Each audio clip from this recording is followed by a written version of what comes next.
Salut tout le monde, Bruno. J'espère que vous avez eu une bonne journée. Les marchés aujourd'hui, c'est quand même relativement positif.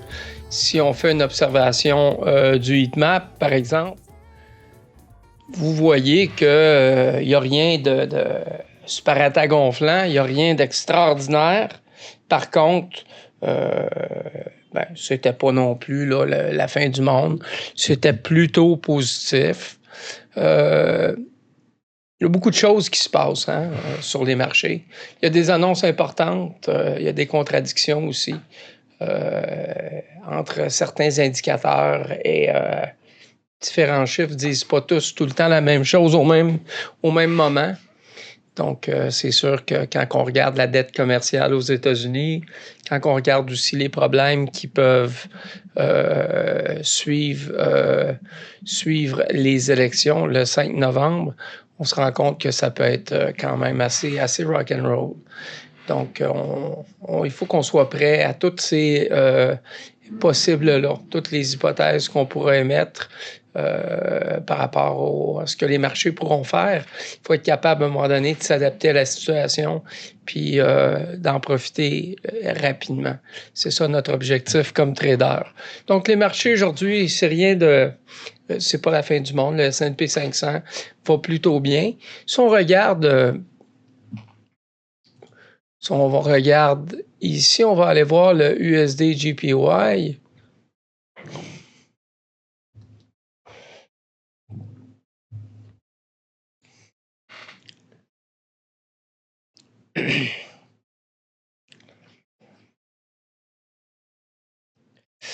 Donc, on est en daily ici.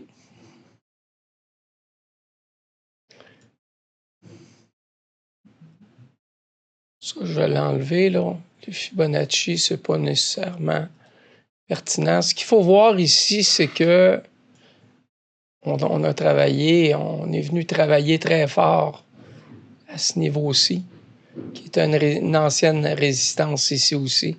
Donc, on est venu, là, dans les 2 derniers jours, on est venu travailler dans cette zone-là, sans percer ce niveau-là. Mais on sent quand même, on voit là, qu'il y a une rétraction. On a descendu un petit peu. Puis là, on semble se stabiliser ou peut-être vouloir remonter. Donc, évidemment, si on perce ici comme ça sera du price action. Et les signaux d'une reprise au niveau de l'USD JPY, quand vous regardez en daily ou même en weekly, vous pouvez conclure là, qu'il y a eu ici, là, regardez, belle figure de renversement, ici un engulfing. Premier mouvement assez haut, en fait, on est venu percuter ce niveau-là, de refermer à ce niveau-ci.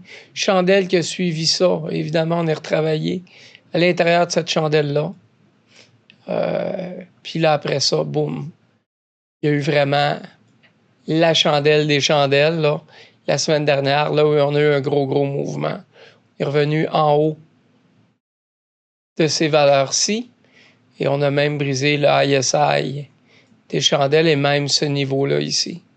C'est là qu'on est présentement et il y a fort à parier qu'on va poursuivre cette montée-là. Donc, en weekly, ça serait notre chandelle de référence. La grande chandelle rouge ici. Si on bascule en daily, là, on pourrait fractaliser, on pourrait travailler peut-être un petit peu plus à plus petite échelle. On va revenir évidemment à la géopolitique. Donc, aux États-Unis, pas grand changement. Sinon que Mme Harris, dans les chiffres, semble bénéficier de la fin de campagne, lui sourit plus qu'à M. Trump, qui est de plus en plus dans le ressentiment, dans l'attaque personnelle, dans le délire. Puis, ça se perçoit qu'il est plus fatigué. Donc, est plus décousu. Israël, maintenant, par rapport au Liban, par rapport à l'Iran, par rapport à Gaza, c'est rien de positif. On sent que la pression est au maximum. Et ça, mes amis, ça peut débouler sur les marchés directement. Je trade l'or actuellement. C'est sûr que la situation va jouer un rôle très, très, très important sur les marchés eux-mêmes. Donc, on ne peut pas mettre ça de côté, là. C'est directement connecté. Juste pour le fun, on va revenir sur BTC.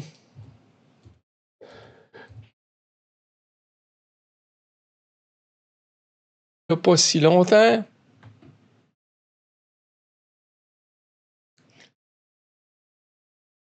Donc, en daily, vous voyez, ou même on pourrait se mettre en 4 heures, là.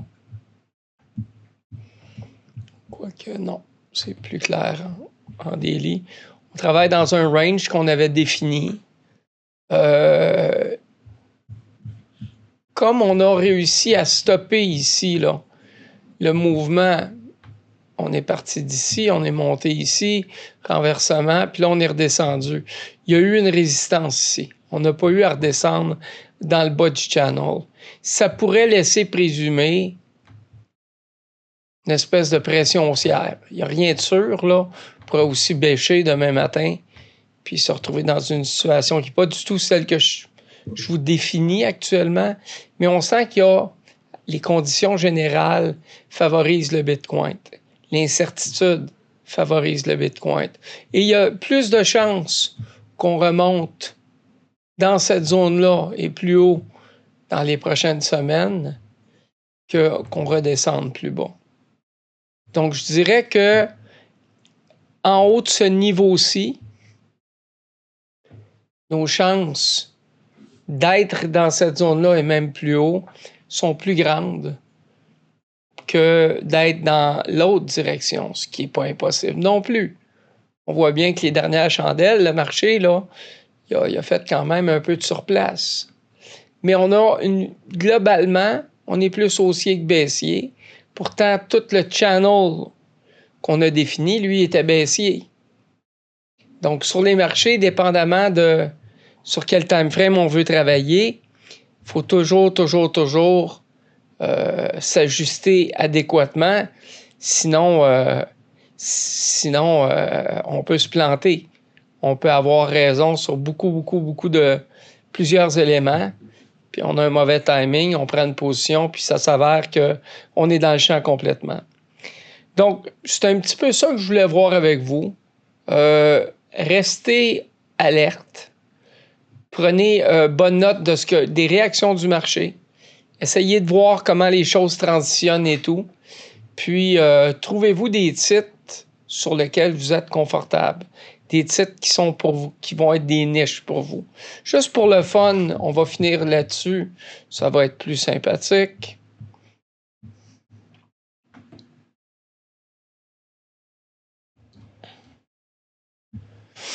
Donc, sur l'or, en daily, on voit qu'on corrige depuis quelques jours. Il y a quelques jours, on avait fait un ISI. Depuis ce temps-là, on a corrigé. Mais compte tenu de la progression qui est majeure, là, c'est une petite correction ici. On pourrait toujours continuer la correction jusqu'à ce niveau-ci, ou même ici, puis pourquoi pas ici. C'est dans le domaine du possible. Ce qu'on voit en ce moment, c'est qu'on est près du ISI, qu'on semble consolider.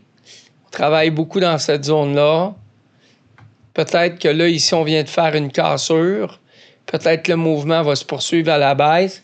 Mais globalement, à cause du contexte, on voit bien que l'or est supporté. Puis on risque de battre ce prix-là. Donc, ça m'étonnerait qu'il y ait une énorme correction. Ça m'étonnerait que la correction pourrait atteindre, par contre, ce niveau-là, celui-ci. Mais je ne crois pas qu'on fasse une correction qui soit plus importante que ça. Peut-être ici, pourquoi pas. Mais ça m'étonnerait. J'ai l'impression que très rapidement, on va remonter, peut-être faire du range, puis éventuellement repartir vers le haut. Donc, plutôt que de prendre ce que je vous dis pour du cash. Je vous invite à aller regarder ce qui va se produire sur le marché, l'XAU-USD, puis on va pouvoir éventuellement en parler un petit peu plus, échanger à ce niveau-là. Au moins, la table est mise, j'ai donné un peu l'idée de ce que moi je percevais sur le marché. Merci beaucoup, faites attention à vous, donnez-nous de l'information, on va essayer de répondre à vos questions. Bonne journée. Merci d'être avec nous pour nos analyses hebdomadaires sur YouTube. Si vous aimez le contenu, faites-nous un thumbs up, parlez-en à vos amis. On est aussi présentement sur Discord, c'est gratuit et on offre des analyses beaucoup plus poussées. On espère de vous revoir.